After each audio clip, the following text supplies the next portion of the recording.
Oi, turma! A nossa aula de hoje é sobre esportes e verbo to be. Então, nome dos esportes, né? Name of sports. Popular esporte, ou seja, os esportes mais populares.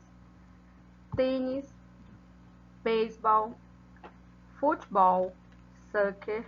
Lembrando que futebol você fala para os países britânicos. Estados Unidos é soccer. Porém, nos Estados Unidos, quando você fala futebol, está se referindo ao futebol americano. Voleibol, basquetebol, golf, swim, skiing.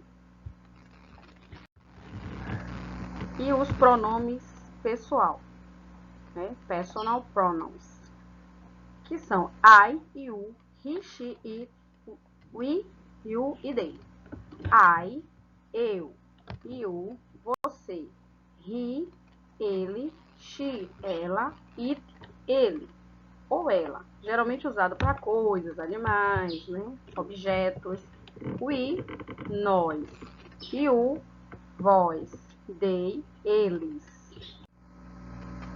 Então, os verbos to be, né? O verbo to be.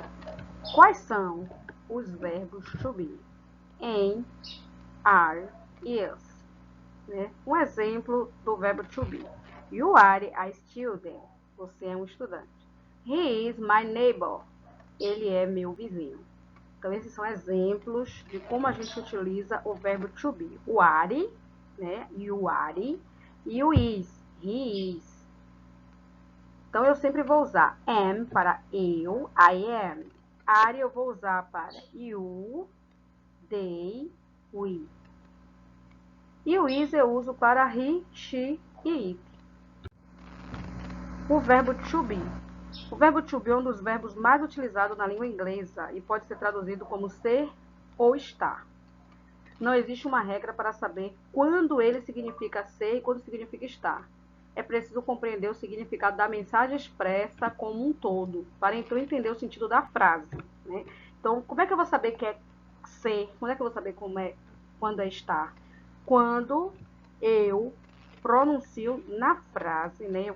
Eu escrevo ou pronuncio na frase o verbo to be, aí eu vou ter a noção, através dos complementos, se ele é ser ou estar.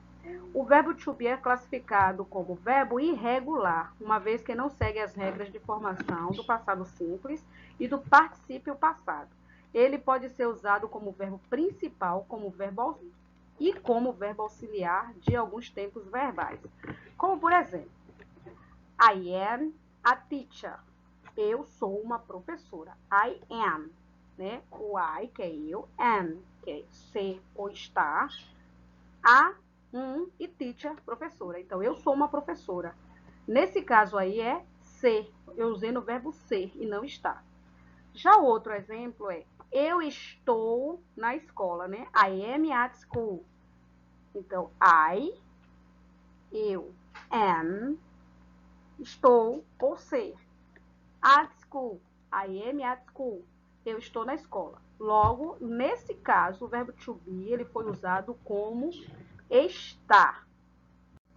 Então, nós temos aqui o verbo to be no afirmativo, interrogativo e negativo. I am, you are, he is, she is, it is, we are, you are, they are. Né? O afirmativo vem primeiro o pronome, em seguida o verbo to be. O interrogativo, I am I, are you, is he, is she, is it, are we, are you, are they. Então, eu tenho primeiro, no interrogativo, vem primeiro o verbo to be, em seguida vem o sujeito, que é o pronome aqui no caso, e os complementos, né? Que a gente vai ver depois, que a gente vai estudar hoje sobre o verbo to be no interrogativo. Negativo, né? Negativo. I am not, you are not, he is not, she is not, it's not, we are not, you are not, they are not. Então, repare que eu utilizo o verbo to be mais o not para formar a negativa, tá? Tanto na negativa afirmativa quanto na negativa interrogativa, eu apenas coloco o not. Então, vamos aprender um pouco sobre o verbo to be, ou seja, vamos aprender como fazer a forma interrogativa do verbo to be. Primeiro, nós utilizamos o verbo to be, né, que é am, are e is, no início da frase, mais o subject, que é o sujeito, que pode ser um pronome ou o nome de alguém, né, da pessoa, mais o complemento. Exemplo: Are you an actress? Ela é uma atriz? Aí tem a resposta curta, né? Yes, I am. Sim, ela é uma atriz. He is a doctor. Na imagem a gente vê que realmente é um doutor, um médico. Yes, he is. Are they dancers? Eles são dançarinos?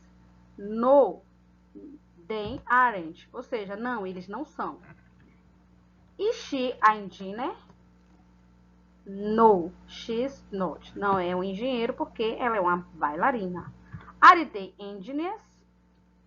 Yes, they are. Pela imagem dá para ver que são engenheiros. Então, a gente responde yes, they are. E sim, eles são.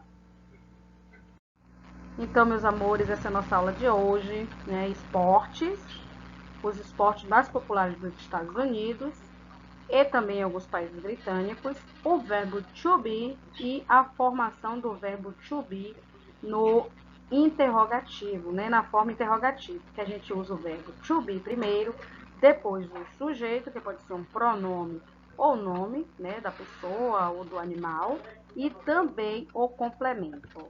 Até mais e um beijo.